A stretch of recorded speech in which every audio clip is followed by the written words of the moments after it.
This monologue covers two topics: Sindh erupts and a possible false flag operation in Balochistan, perhaps engineered by the Pakistani army.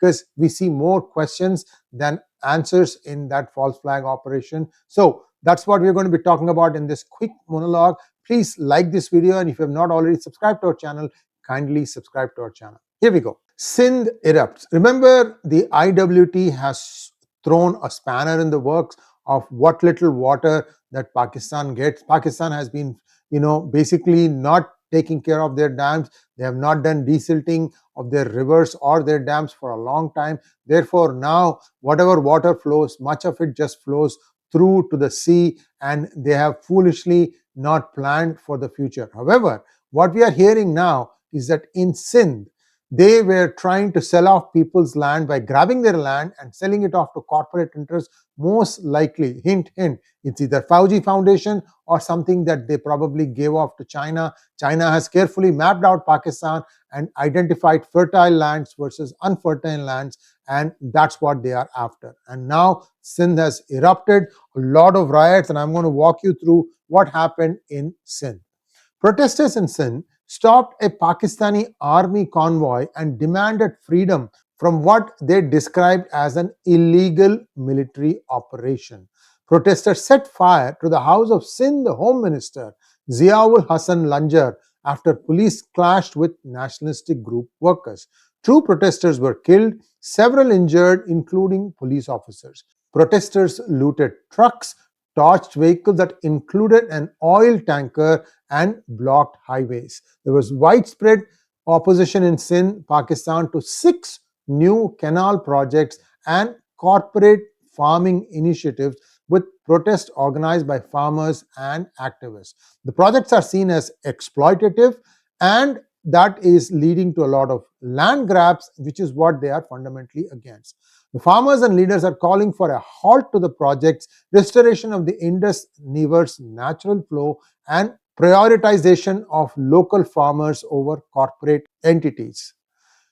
What is the cause of unrest? There is one Kisan Rabita Committee of Pakistan. They have been organizing these protests, and the reason they are doing that is because of concerns that the projects will lead to displacement of local farmers and the seizure of their land. The construction of new canals, particularly in Sindh, with a view to route more water to Punjab, is really what is getting their goat. They are really, really mad about that everything in Pakistan exists to help or make Punjab, the one big province, prosperous. This is what is the big beef about. Protesters also called for an end to land grabs and the allocation of land to local landless farmers rather than corporate entities. During this violent unrest in Moro Taluka, Naushehra Feroz district, protesters looted urea bags from a truck,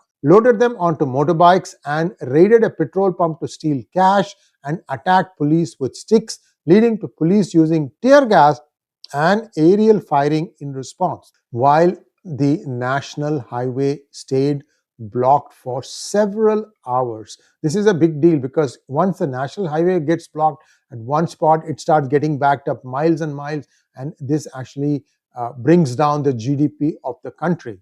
Police reinforcements were deployed from Nawab Shah and Sukur to control the unrest in Moro Taluka, Naushehra Feroz district. The situation remains volatile, exacerbated by India's Operation Sindoor and the heightened tensions between India and Pakistan, and Pakistan finally realizing that they have been handed a very, very bad defeat by India, and India has lost basically nothing by way of valuable stuff. Now, this is one side. There's another story that I also wanted to touch upon, which is Afghanistan. Remember, we always talked about how Kabul River's water is one of the biggest waters flowing into the Indus. Now, what Afghanistan wants to do is to build a new dam to reduce the flow of river water into Pakistan, according to a claim made by a Baloch activist on social media. This development comes after India's long-standing efforts to construct dams on rivers that flow into Pakistan. The claim has drawn attention amid increasing tensions in the region over water sharing, though neither Afghanistan nor Pakistan has officially confirmed the plans. Now, what does this social media post say? It says that Taliban general named Mubin recently visited the Kunar region in eastern Afghanistan to inspect a possible dam site. The general is said to have urged the Afghan government in Kabul to finance and build several dams to control the water supply flowing into Pakistan.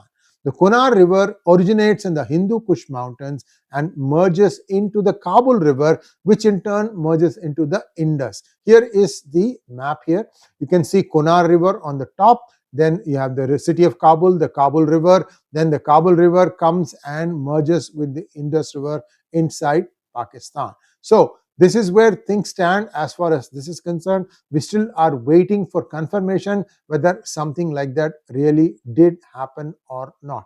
This is just based on one social media post. You can see the reference links in the description section.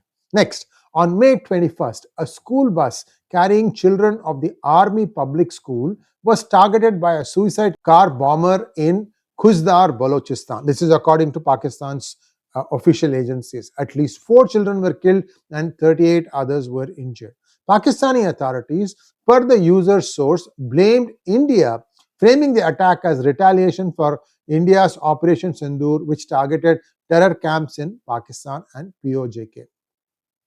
So here is a tweet by Bakir Sajjad. I don't know how reliable this is. It says that in Khuzdar that it was India that caused this to happen. They have even got pictures of all the stuff.